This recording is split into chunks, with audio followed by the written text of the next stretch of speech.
Hello students, welcome to Gyanjyoti coaching centre. Gyanjyoti coaching সেন্টারের পক্ষ থেকে তোমাদের সকলকে জানাই স্বাগত।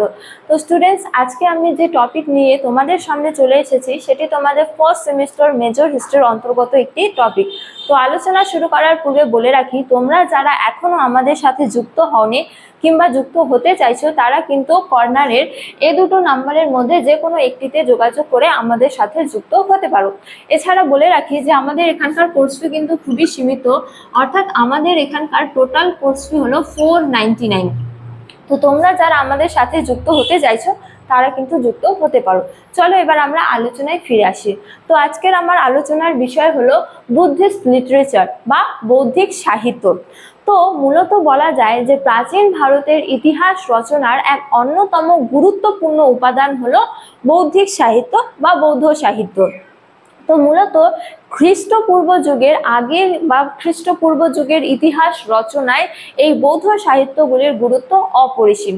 তো এবার আমরা আলোচনা করব যে বিভিন্ন যে বৌদ্ধ সাহিত্য বা বৌদ্ধ গ্রন্থ রয়েছে সেগুলি কোন ভাষায় রচিত।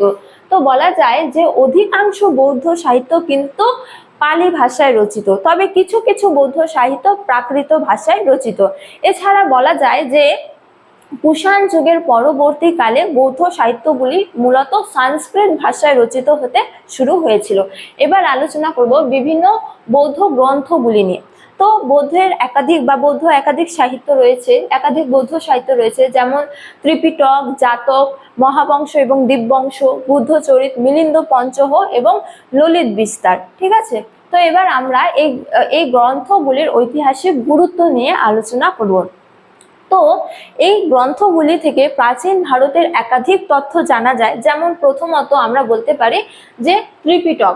তো এই ত্রিপিটক মূলত তিনটি পিটকে বিভক্ত, যেমন সূত্র পিটক, বিনয় পিটক আর অভিধম্ম পিটক। তো এই ত্রিপিটক থেকে আমরা কি কি জানতে পারি? এই ত্রিপিটক থেকে আমরা মূলত গৌতম বুদ্ধের জীবন, তার হচ্ছে যে শিক্ষাদান এবং হচ্ছে যে তার অনুগামীদের কি রকম আচার আচরণ বা নিয়ম পালন করা উচিত সেই সম্পর্কে জানা যায় ত্রিপিটক থেকে। তারপরে দ্বিতীয়তম হচ্ছে যে জাতক।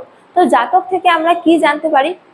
তো প্রথমত বলে রাখি যে কথিত আছে যে গৌতম বুদ্ধ রূপে জন্মাবার পূর্বে 547 বার বোধিসত্ত্ব রূপে জন্মগ্রহণ করেছিলেন। তো তার একটি পূর্বজন্ম কাহিনী নিয়ে একটি জাতক গড়ে উঠেছিল বা একটি জাতক রচিত হয়েছিল। তো এই জাতকগুলি থেকে আমরা কি জানতে পারি? এই জাতকগুলি থেকে আমরা গৌতম বুদ্ধের পূর্বে জন্মের কাহিনী এবং হচ্ছে যে তৎকালীন ভারতের সামাজিক, অর্থনৈতিক এবং ধর্মীয় জীবন সম্পর্কে জানতে পারি। এরপর তৃতীয়তম হচ্ছে যে মহাবংশ ও দীপবংশ। তো মহাবংশ ও দীপবংশ এই দুটি সিংহলী সাহিত্য।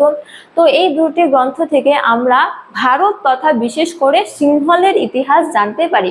এছাড়াও এই যে দীপবংশ গ্রন্থটি রয়েছে, এই দীপবংশ গ্রন্থ থেকে আমরা গৌতম বুদ্ধের জন্ম তারিখ এবং বিশেষ করে চন্দ্রগুপ্ত মৌর্যের বংশ পরিচয় সম্পর্কে জানতে পারি। তারপরে হচ্ছে যে বুদ্ধচরিত। তো বুদ্ধচরিত গ্রন্থটি অশ্বঘোষের রচিত। তো অশ্বঘোষ রচিত বুদ্ধচরিত গ্রন্থ থেকে আমরা গৌতম বুদ্ধের জীবন এবং তার হচ্ছে যে ধর্ম প্রচারের বিবর্তন সম্পর্কে জানতে পারি। তার পাশাপাশি ভারতের সাংস্কৃতিক, সামাজিক এবং অর্থনৈতিক জীবন সম্পর্কেও কিন্তু জানতে পারি। তারপরে হলো মিলিন্দ পঞ্চহ। তো এই যে মিলিন্দ পঞ্চহ গ্রন্থটি রয়েছে, এই মিলিন্দ পঞ্চহ গ্রন্থটি মূলত গ্রিক রাজ মিনান্দার এবং ভিক্ষুর হচ্ছে যে নাগসেনের একটি কথোপকথন, অর্থাৎ তাদের কথোপকথনকে মিলিন্দ পঞ্চহ গ্রন্থটিতে লিপিবদ্ধ করা হয়েছে। তো এই গ্রন্থটি থেকে আমরা গৌতম বুদ্ধের বৌদ্ধ ধর্ম সম্পর্কে জানতে পারি। তার পাশাপাশি ভারত তথা বিশেষ করে উত্তর ভারতের সামাজিক, রাজনৈতিক এবং অর্থনৈতিক জীবন সম্পর্কে জানতে পারি। তারপরে হচ্ছে যে ললিত বিস্তার। তো এই ললিত বিস্তার গ্রন্থটি মূলত গৌতম বুদ্ধের জীবনের উপর ভিত্তি করে গঠিত হয়েছিল। তো এই ললিত বিস্তার গ্রন্থ থেকে আমরা গৌতম বুদ্ধের জন্ম, তার হচ্ছে যে জ্ঞান অর্জন এবং তার ধর্ম প্রচারের বিবর্তন সম্পর্কে জানতে পারি। তো পরিশেষে বলা যায় যে প্রাচীন ভারতের ইতিহাস রচনায় এই বৌদ্ধ সাহিত্যগুলির গুরুত্ব খুবই অপরিসীম। ঠিক আছে। তো এই বৌদ্ধ সাহিত্যগুলি থেকে আমরা প্রাচীন ভারতের বিভিন্ন দিক সম্পর্কে জানতে পারি। তো স্টুডেন্টস, এই ছিল আজকে আমার আলোচনার বিষয়। তোমাদের ভালো লাগলে অবশ্যই লাইক করো এবং বন্ধুদের সঙ্গে শেয়ার করো, এবং আমাকে অবশ্যই কমেন্ট করে জানিয়ে তোমাদের ভিডিওটি কেমন লেগেছে। তো তোমাদের সাথে দেখা হবে অন্য এক ভিডিওতে, অন্য এক টপিক নিয়ে। ততক্ষণ ভালো থাকো, সুস্থ থাকো। Thank you.